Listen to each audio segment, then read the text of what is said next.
escape of the Brazilian boa constrictor earned Harry his longest ever punishment. By the time he was allowed out of his cupboard again, the summer holidays had started, and Dudley had already broken his new video camera, crashed his remote control airplane, and, first time out on his racing bike, knocked down old Mrs. Fig as she crossed Privet Drive on her crutches. Harry was glad school was over, but there was no escaping Dudley's gang, who visited the house every single day. Piers, Dennis, Malcolm, and Gordon were all big and stupid, but as Dudley was the biggest and stupidest of the lot, he was the leader. The rest of them were all quite happy to join in Dudley's favorite sport, Harry hunting.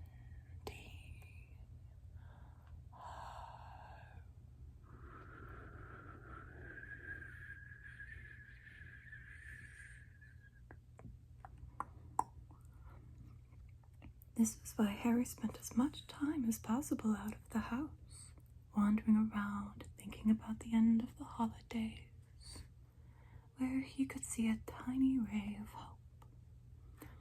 When September came, he would be going off to secondary school, and for the first time in his life, he wouldn't be with Dudley.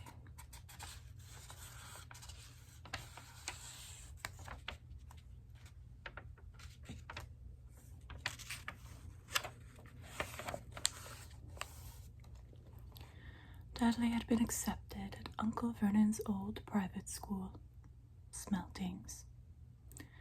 Piers Polkus was going there too. Harry, on the other hand, was going to Stonewall High, the local public school. Dudley thought this was very funny. They stuff people's heads down the toilet the first day at Stonewall, he told Harry. Want to come upstairs and practice? No, thanks, said Harry. The poor toilet's never had anything as horrible as your head down it. It might be sick. Then he ran, before Dudley could work out what he'd said. One day in July, Aunt Petunia took Dudley to London to buy his Smeltings uniform, leaving Harry at Mrs. Fig's. Mrs. Fig wasn't as bad as usual. It turned out she'd broken her leg tripping over one of her cats, and she didn't seem quite as fond of them as before. She let Harry watch television and gave him a bit of chocolate cake that tasted as though she'd had it for several years. That evening, Dudley paraded around the living room for the family in his brand new uniform. Smeltings boys wore maroon tailcoats, orange knickerbockers, and flat straw hats called boaters. They also carried knobbly sticks, used for hitting each other while the teachers weren't looking. This was supposed to be good training for later life. As he looked at Dudley in his new knickerbockers, Uncle Vernon said gruffly that it was the proudest moment of his life. Aunt Petunia burst into tears, and she said she couldn't believe it was her Ico Dudleykins.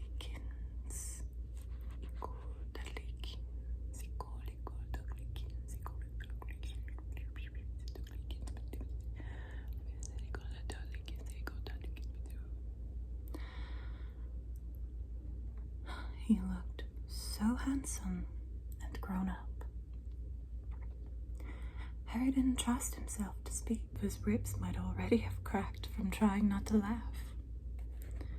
There was a horrible smell in the kitchen the next morning when Harry went in for breakfast. It seemed to be coming from a large metal tub in the sink.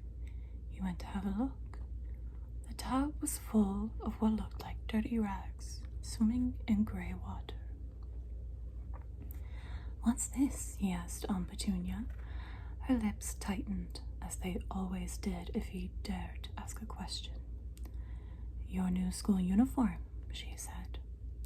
Harry looked in the bowl again. "Oh, he said.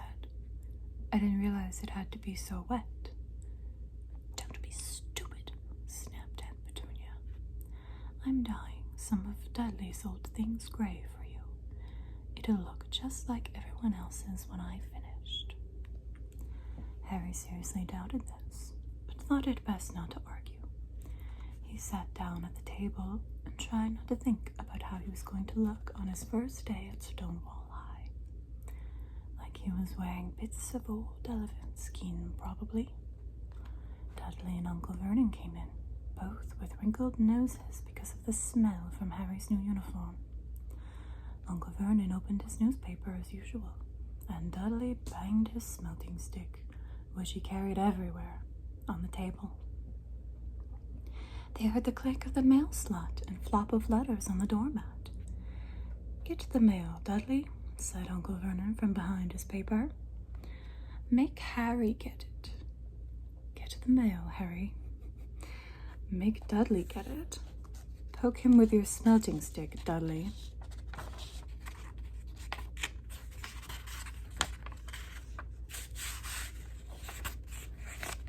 Harry dodged the smelting stick and went to get the mail. 3 things lay on the doormat.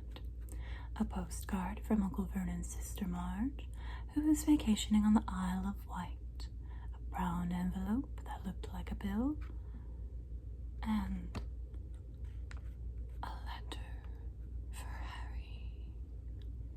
Harry picked it up and stared at it, his heart twanging like a giant elastic band. No one ever in his whole life had written to him. Who would? He had no friends, no other relatives. He didn't belong to the library, so he never even gotten rude notes asking for books back. Yet here it was, a letter addressed so plainly there could be no mistake. Mr. H. Potter, the cupboard under the stairs, 4 Privet Drive, Little Winging, Surrey.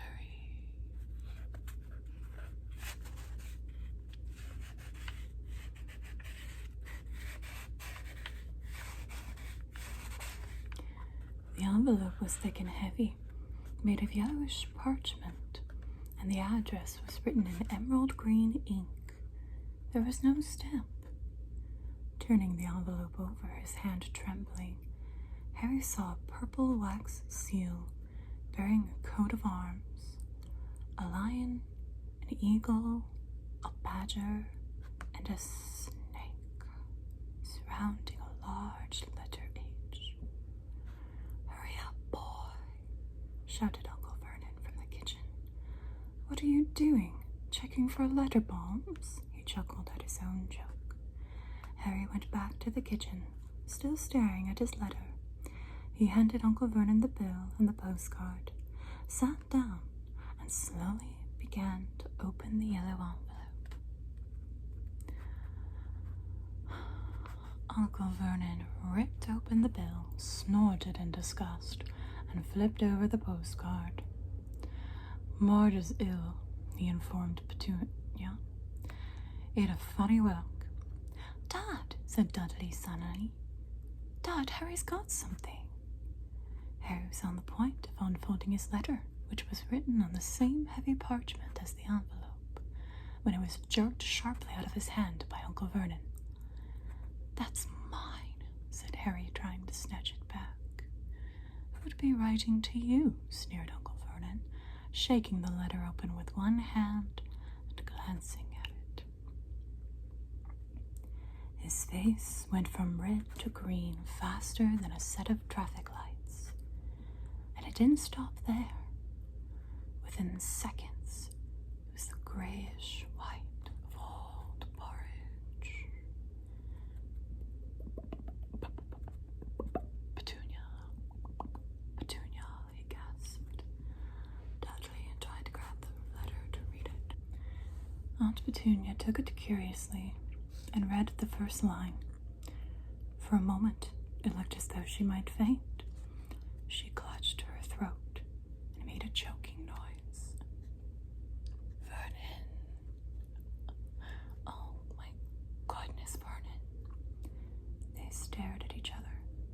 seeming to have forgotten that Harry and Dudley were still in the room. Dudley wasn't used to being ignored. He gave his father a sharp tap on the head with his smelting stick. "I want to read that letter," he said loudly. "I want to read it," said Harry furiously, "as it's mine." "Get out, both of you," croaked Uncle Vernon, stuffing the letter back inside its envelope. Harry didn't move. "I want my letter," he shouted.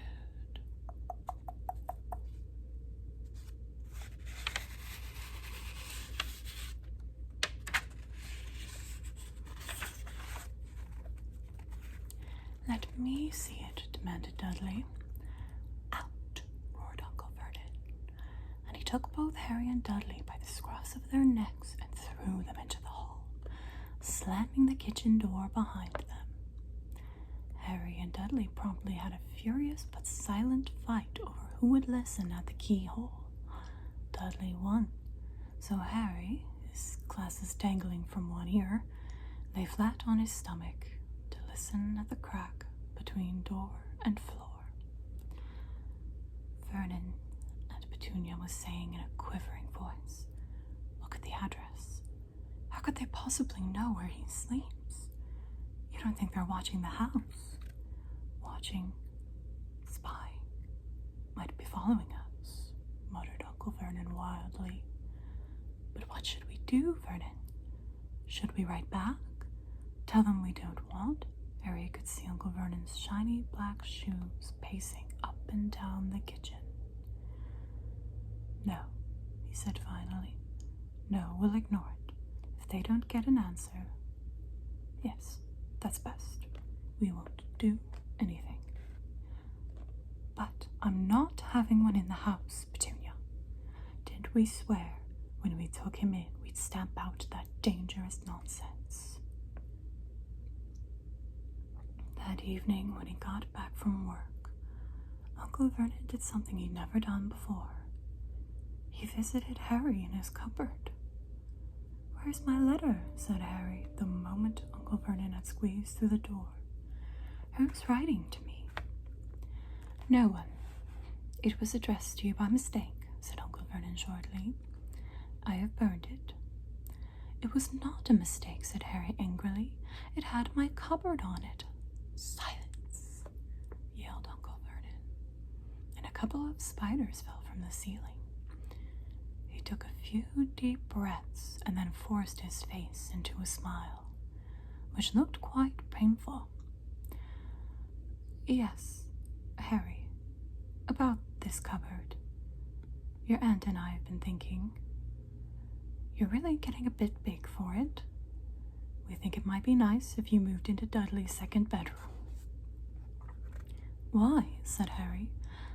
"Don't ask questions,"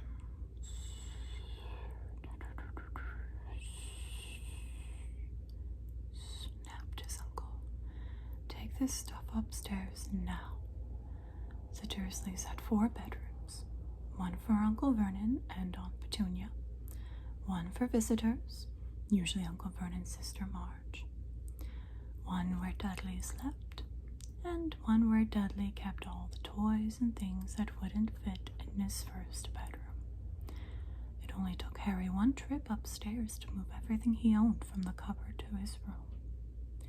He sat down on the bed and stared around him. Nearly everything in here was broken. The month-old video camera was lying on top of a small, working tank Dudley had once driven over the next-door neighbor's dog. In the corner was Dudley's first ever television set, which he'd put his foot through when his favorite program had been cancelled. There was a large bird cage which had once held a parrot that Dudley had swapped at school for a real air rifle, which was up on a shelf with the end all bent because Dudley had sat on it.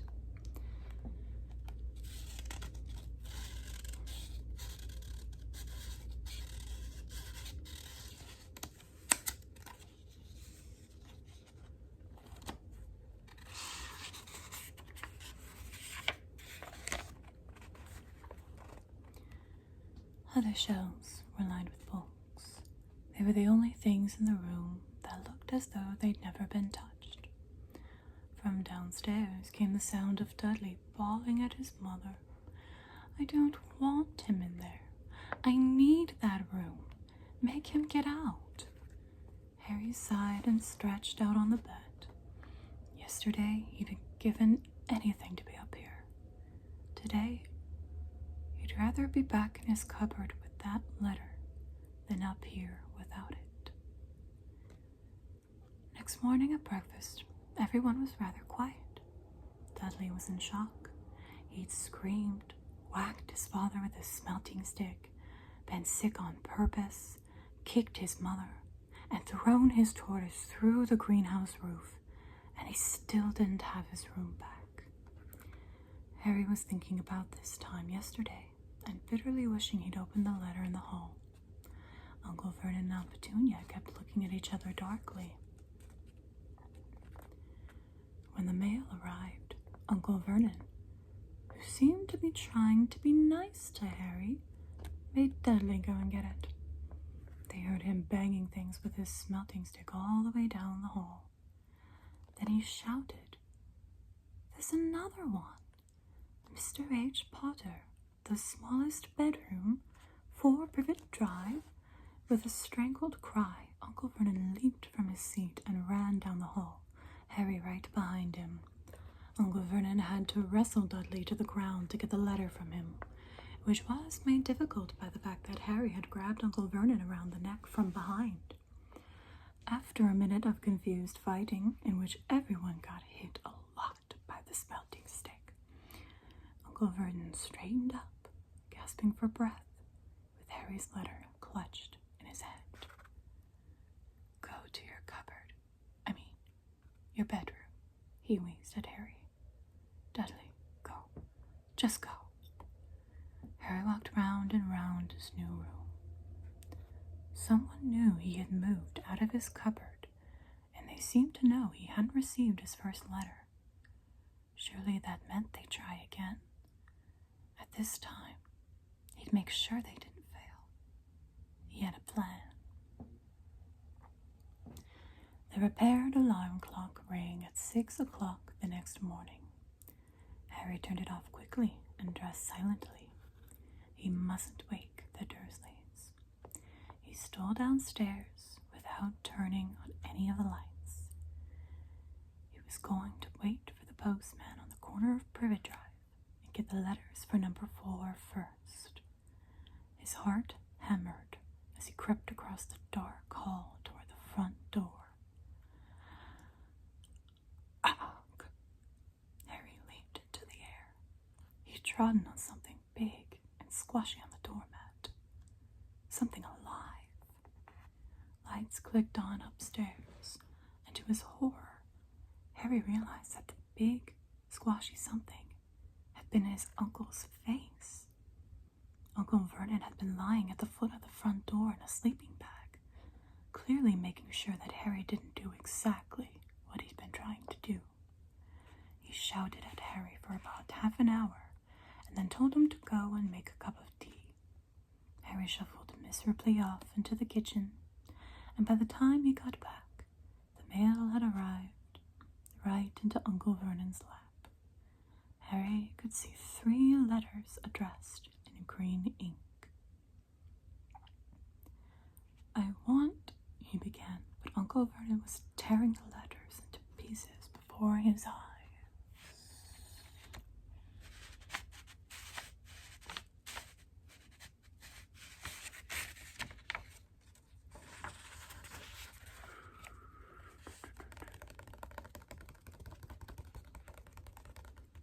Uncle Vernon didn't go to work that day. He stayed at home and nailed up the mail slot. "See," he explained to Aunt Petunia through a mouthful of nails, "if they can't deliver them, they'll just give up." "I'm not sure that'll work, Vernon."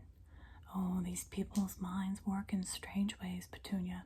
They're not like you and me," said Uncle Vernon, trying to knock in a nail with a piece of fruitcake Aunt Petunia had just brought him.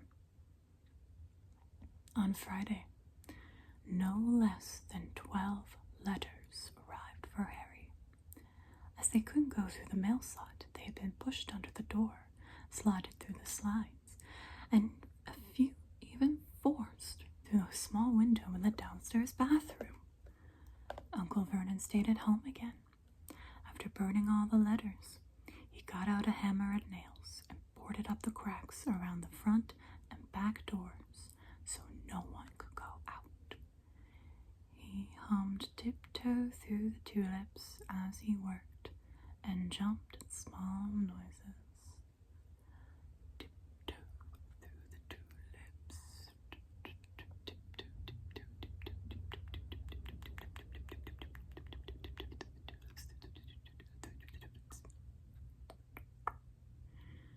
On Saturday, things began to get out of hand. 24 letters to Harry found their way into the house. Rolled up and hidden inside each of the 24 eggs that their very confused milkman had handed Aunt Petunia through the living room window. Well, Uncle Vernon made furious telephone calls to the post office and the dairy, trying to find someone to complain to. Aunt Petunia shredded the letters in her food processor. Very creative, I guess. Who on earth wants to talk to you this badly? Dudley asked Harry in amazement. On Sunday morning, Uncle Vernon sat down at the breakfast table, looking tired and rather ill, but happy. No post on Sundays, he reminded them cheerfully as he spread marmalade on his newspapers. No damn letters today. Something came whizzing down the kitchen chimney as he spoke and caught him sharply on the back of the head. Next moment, 30 or 40 letters came pelting out of the fireplace like bullets. The Dursleys ducked, but Harry leapt into the air, trying to catch one. Out. Out. Uncle Vernon seized Harry round the waist and threw him into the hall. When Aunt Petunia and Dudley had run out with their arms over their faces, Uncle Vernon slammed the door shut. They could hear the letters still streaming into the room, bouncing off the walls and floor. That does it, said Uncle Vernon, trying to speak calmly, but pulling great tufts out of his mustache at the same time. I want you all back here in 5 minutes ready to leave. We're going away. Just pack some clothes. No arguments. He looked so dangerous with half his mustache missing that no one dared to argue. 10 minutes later, they had wrenched their way through the boarded-up doors and were in the car, speeding toward the highway. Dudley was sniffling in the back seat. His father had hit him around the head for holding them up while he tried to pack his television, VCR, and computer in his sports bag. They drove, and they drove. Even Aunt Petunia didn't dare ask where they were going. Every now and then, Uncle Vernon would take a sharp turn and drive in the opposite direction for a while.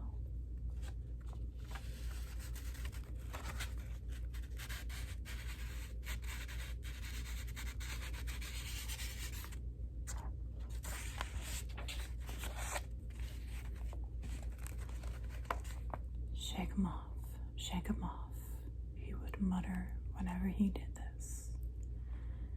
They didn't stop to eat or drink all day. By nightfall, Dudley was howling. He never had such a bad day in his life. He was hungry. He'd missed 5 television programs he wanted to see. And he'd never gone so long without blowing up an alien on his computer. Uncle Vernon stopped at last outside a gloomy-looking hotel on the outskirts of a big city Dudley and Harry shared a room with twin beds and damp, musty sheets. Dudley snored, but Harry stayed awake, sitting on the windowsill, staring down at the lights, passing cars, and wondering. They ate stale cornflakes and cold tinned tomatoes on toast for breakfast the next day. They had just finished when the owner of the hotel came over to their table. "Excuse me, but is one of you Mr. H. Potter? Only I got about 100 of these at the front desk." She held up a letter so they could read the green ink address. Mr. H. Potter, room 17, Railview Hotel, Cokeworth.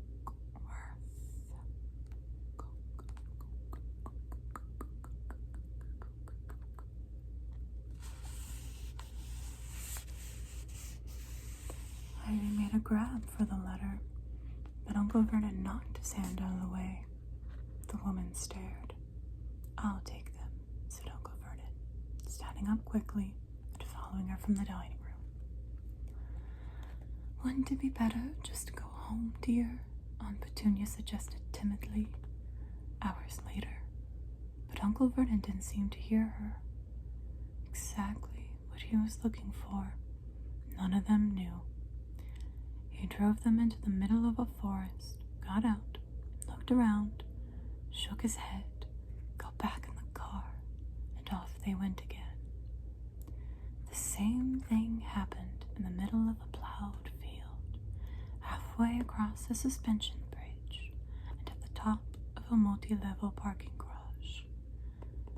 "Daddy's gone mad, hasn't he?" Dudley asked Aunt Petunia dully late that afternoon.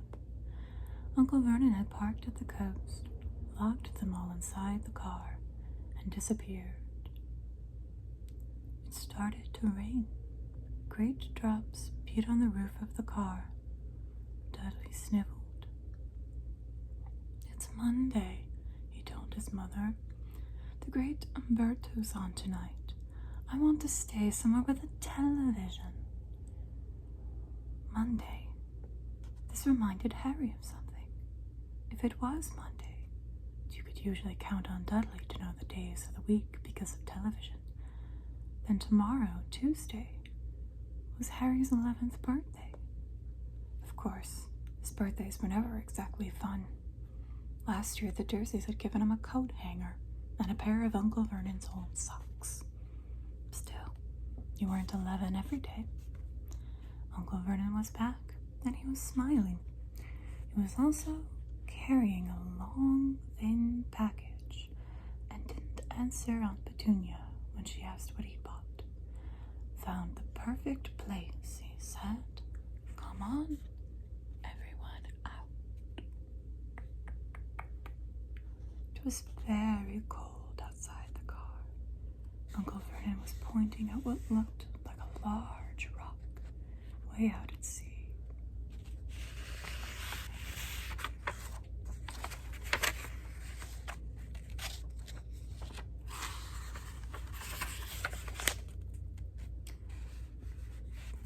Perched on top of the rock was the most miserable little shack you could imagine.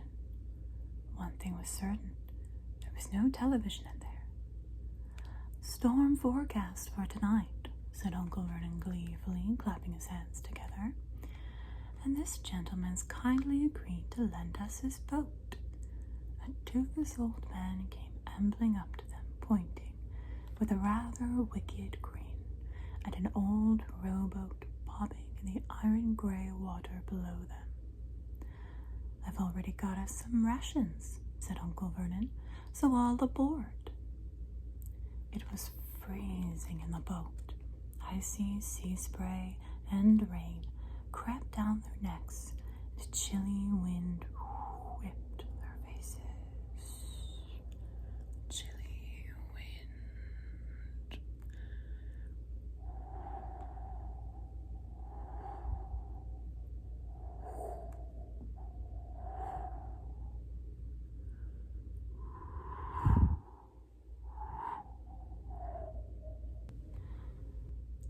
what seemed like hours, they reached the rock where Uncle Vernon, slipping and sliding, led the way to the broken-down house. The inside was horrible. It smelled strongly of seaweed. The wind whistled through the gaps in the wooden walls, and the fireplace was damp and empty. There were only 2 rooms. Uncle Vernon's rations turned out to be a bag of chips each and 4 bananas. He tried to start a fire, but the empty chip bags just smoked and shriveled up. Could do with some of those letters now, eh? He said cheerfully. He was in a very good mood. Obviously, he thought nobody stood a chance of reaching them here in a storm to deliver mail. Harry privately agreed, though the thought didn't cheer him up at all. As night fell, the promised storm blew up around them. Spray from the high waves splattered the walls of the hut, and a fierce wind rattled the filthy windows. Aunt Petunia found a few moldy blankets in the second room and made up a bed for Dudley on the moth-eaten sofa. She and Uncle Vernon went off to the lumpy bed next door, and Harry was left to find the softest bit of floor he could and to curl up under the thinnest, most ragged blanket. The storm raged more and more ferociously as the night went on. Harry couldn't sleep. He shivered and turned over, trying to get comfortable, his stomach rumbling with hunger. Dudley's snores were drowned by the low rolls of thunder that started near midnight. The lighted dial of Dudley's watch, which was dangling over the edge of the sofa on his fat wrist, told Harry he'd be 11 in 10 minutes' time. He lay and watched his birthday tick nearer, wondering if the Dursleys would remember it all, wondering where the letter writer was now. 5 minutes to go. Harry heard something creak outside. He hoped the roof wasn't going to fall in, although he might be warmer if it did. 4 minutes to go. Maybe the house in Privet Drive would be so full of letters when they got back that he'd be able to steal one somehow. 3 minutes to go. Was that the sea, slapping hard on the rock like that? And 2 minutes to go. What was that funny crunching noise? Was the rock crumbling into the sea? 1 minute to go, and he'd be 11. 30 seconds. 20. 10. 9. Maybe he'd wake Dudley up, just to annoy him. 3, 2, 1. Boom. Boom, boom, boom.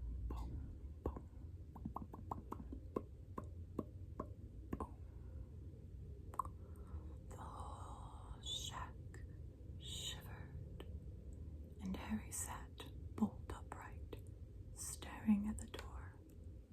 Someone